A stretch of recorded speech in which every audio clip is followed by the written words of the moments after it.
Oke, halo semuanya dan selamat datang kembali. Hari ini kita bakal ngebahas satu pertanyaan yang, jujur aja, sering banget dilempar ke para trader. Pertanyaan yang mungkin pernah Anda dengar dari teman atau bahkan keluarga, trading itu sebenarnya sama aja nggak sih kayak judi? Pernah nggak sih Anda lagi semangat-semangatnya cerita soal trading, tiba-tiba ada yang nyeletuk, wah hati-hati loh, itu kan judi. Anggapan kayak gini tuh umum banget ya. Ya wajar sih, karena kalau dilihat sekilas, pergerakan harga yang cepat itu emang kelihatan kayak tebak-tebakan. Jadi yuk, kita bedah tuntas bareng-bareng. Dari mana sih stigma ini muncul, dan di mana sebenarnya letak garis pemisah yang jelas antara keduanya? Oke, kita mulai dari akarnya dulu ya. Kenapa sih orang sering banget nyamain trading sama judi? Jawabannya sebenarnya simple. Karena dari luar, dua aktivitas ini emang kelihatan mirip banget. Sama-sama ada risiko, dan sama-sama ada potensi keuntungan yang cepat. Tapi, kalau kita cuma berhenti di permukaan aja, kita bakal kehilangan esensi yang ngebedain keduanya. Jadi, mari kita gali lebih dalam lagi, buat nemuin apa sih perbedaan fundamental di antara keduanya. Coba deh bayangin ada sebuah garis, sebuah spektrum.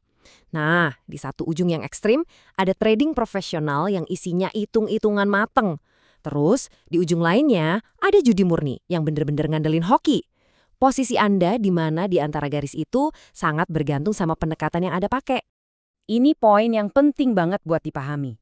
Trading profesional itu pada dasarnya adalah sebuah bisnis. Serius, ini bukan main tebak-tebakan, tapi sebuah aktivitas yang menuntut ilmu, pengalaman, dan kemampuan buat menganalisis data biar bisa bikin keputusan yang benar-benar terinformasi.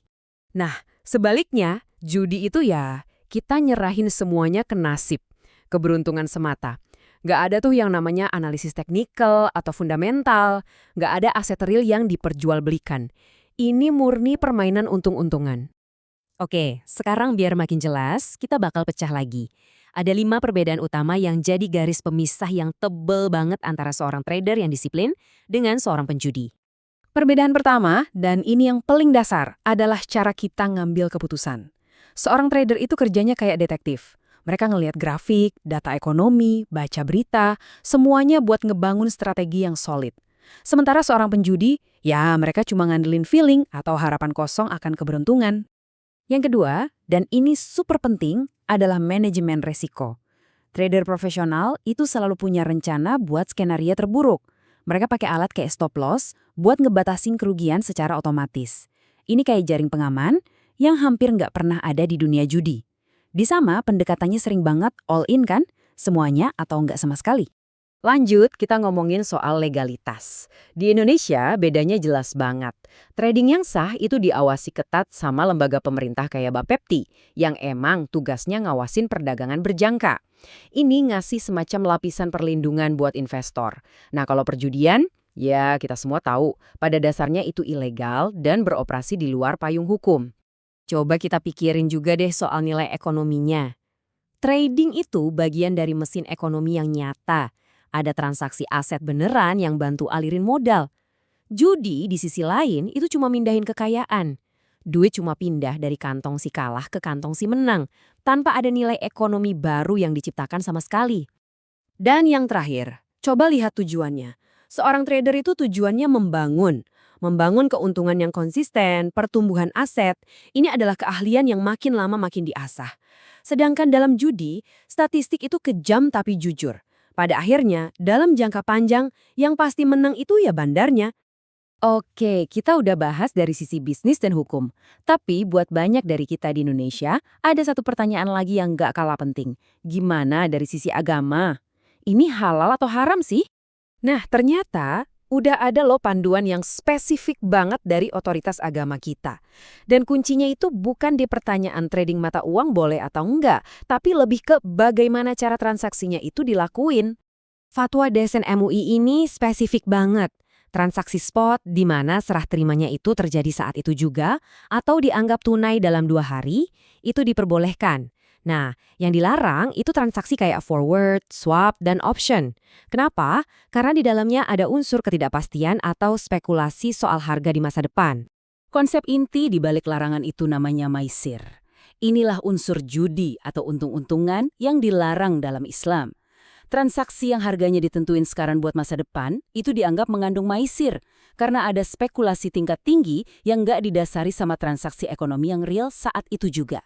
Oke, jadi kita udah paham nih bedanya apa. Sekarang pertanyaannya jadi lebih personal. Gimana caranya trading yang niatnya bisnis malah bisa berubah jadi aktivitas judi?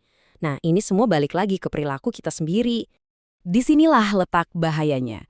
Saat analisis diganti sama tebakan, saat manajemen risiko diabaikan karena emosi, atau saat leverage yang berlebihan mengubah trading jadi taruhan raksasa. Ya, pada saat itulah Anda mengubah pasar jadi kasino pribadi Anda.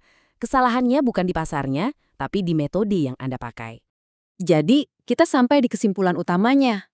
Garis pemisah antara trading dan judi itu bukanlah garis yang digambar sama pasar. Garis itu Anda sendiri yang gambar, lewat pola pikir dan metodologi Anda. Analogi ini dalam banget. Trader profesional itu mikirnya kayak pemilik kasino. Mereka tahu pasti ada kekalahan, tapi mereka percaya sama keunggulan statistik dari strategi mereka dalam jangka panjang. Mereka nggak kayak penjudi yang cuma berharap pada satu kemenangan besar di satu putaran itu aja. Inilah keuntungan terbesar yang dimiliki seorang trader. Kontrol. Peluang seorang penjudi di meja roulette itu udah tetap nggak bisa diubah. Tapi seorang trader, Anda yang pegang kendali. Anda yang ngontrol kapan mau masuk pasar, seberapa besar risikonya, dan strategi apa yang mau dipakai. Anda bisa membangun keunggulan statistik Anda sendiri. Pada akhirnya, setelah kita melihat semua fakta ini, pertanyaannya bukan lagi tentang pasar. Pertanyaannya kembali ke diri kita masing-masing. Dengan metode yang Anda gunakan saat ini, coba jujur pada diri sendiri. Apakah Anda benar-benar seorang trader yang sedang membangun bisnis, atau tanpa sadar Anda sebenarnya hanya sedang berjudi? Coba direnungkan.